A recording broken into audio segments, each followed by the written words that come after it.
Hello everyone, હું HK Barad cooking ચેનલમાંથી બોલું છું। આજે આપણે બનાવીશું કાજુ પિસ્તા રોલ।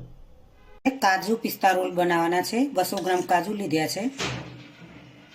પિસ્તા રોલ બનાવવાનો છે તો પિસ્તાને ગરમ પાણીમાં તેની અંદર પલાળી રાખવાના છે 10 મિનિટ। કાજુને થોડા શેકવાના છે।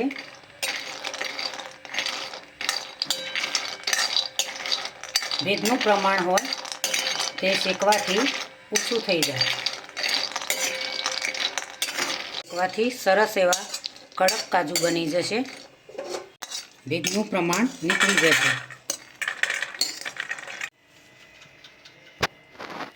પિસ્તાને પણ નોર્મલી શેકી દઈશું।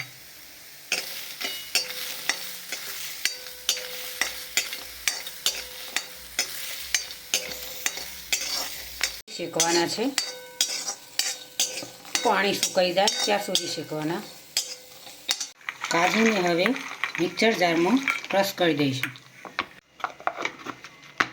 કરી દીધા છે, હવે તેને પણ ક્રશ કરી દઈશું।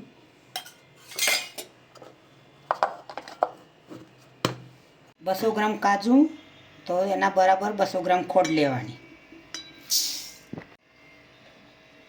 તેનું અડધું 100 ગ્રામ પાણી લેવાનું।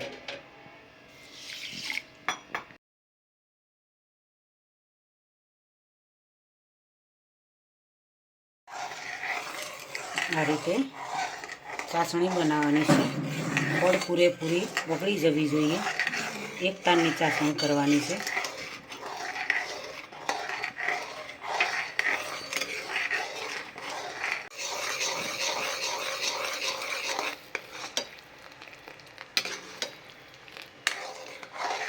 તેમાં 2 ચમચી દૂધ એડ કરીશું, જેથી કરીને ખોડની અંદર જે મેલ હોય તે ઉપર આવી જાય।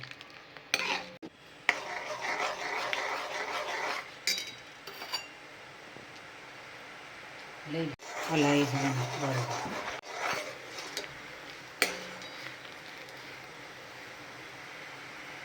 આ જે ઉપર આ મેલ જેવું દેખાય છે તે કાઢી લેવાનું, તો ચાસણી ચોખ્ખી થઈ જાય।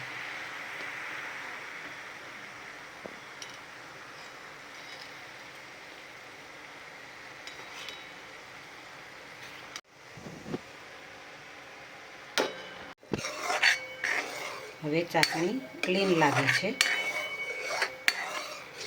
ચાસણીને વધારે બનાવવાની, બહુ કડક કરવાની નથી, એક તારની ચાસણી કરવાની છે। આ રીતે હાથમાં ચીપકવી જોઈએ।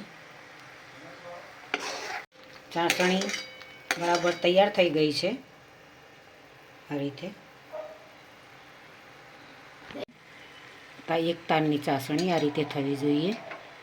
હવે ગેસ બંધ કરી દીધો। ચાસણી તૈયાર થઈ ગઈ છે। ચાસણી કમ્પ્લીટ થઈ ગઈ છે। હવે તેની અંદર કાજુ એડ કરીશું। 10 ગ્રામ મિલ્ક પાવડર લીધો છે 200 ગ્રામ કાજુની સાથે, તે પણ એડ કરીશું।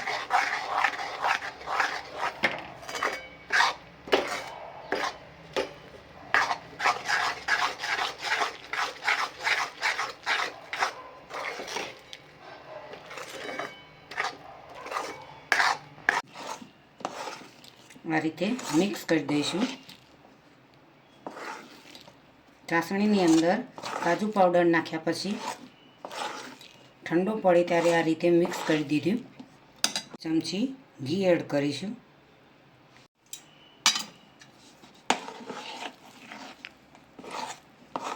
જેથી કરીને મસ્ત એવા સોફ્ટ પિસ્તા રોલ બને।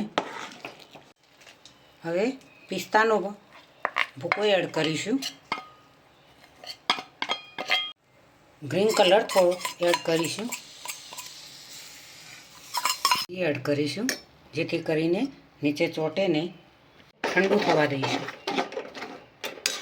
હવે મિક્સ કરી દઈશું। ઠંડુ થવા દઈશું। પ્લાસ્ટિક ઉપર ઘી લગાવીશું।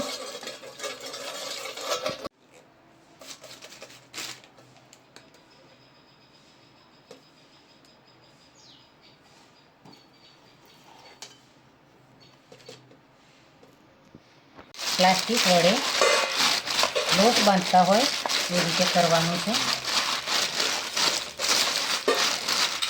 રોલ બનાવવાનો છે.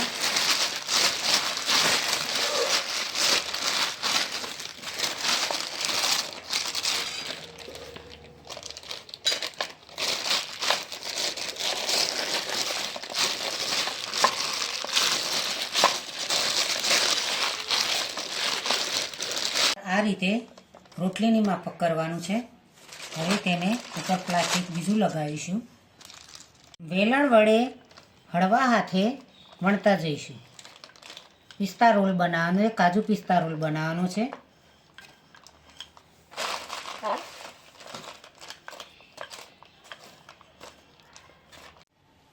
આ રીતે બનાવવાનું છે. હવે તેની કિનાર સાઈડ પરથી કાપી લઈશું.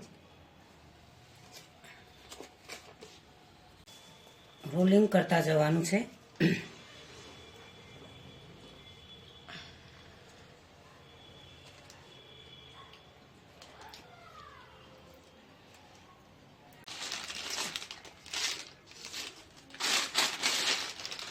ફ્રીજની અંદર 1 કલાક માટે મૂકી રાખીશું.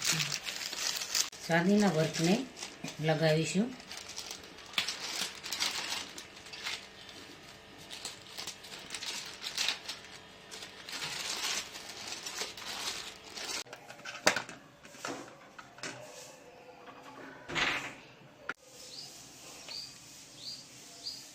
સ્વાદિષ્ટ રોલ બન્યા છે. કાજુ પિસ્તા રોલ બનાવ્યા છે. કોઈ બી તહેવાર પર ઘરે પ્રસંગ હોય તો પણ તમે આ રીતે મીઠાઈ બનાવીને મહેમાનોને ખવડાવી શકો છો. તમે પણ ખાઈ શકો છો. સરસ એવી ટેસ્ટી મીઠાઈ બની છે. તમારા મોઢામાં પાણી લાવી દે, ખૂબ એવો સ્વાદ, સારો ગળ્યો સ્વાદ લાવી દે એવી મીઠાઈ બની છે. આજની રેસીપી મારી તમને ગમી હોય તો તમારા મિત્રો સુધી મારી રેસીપીને પહોંચતી કરજો. મારી ચેનલને સબસ્ક્રાઈબ કરજો. મારા વિડીયોને લાઈક કરજો, શેર કરજો, બને તો કોમેન્ટ કરજો.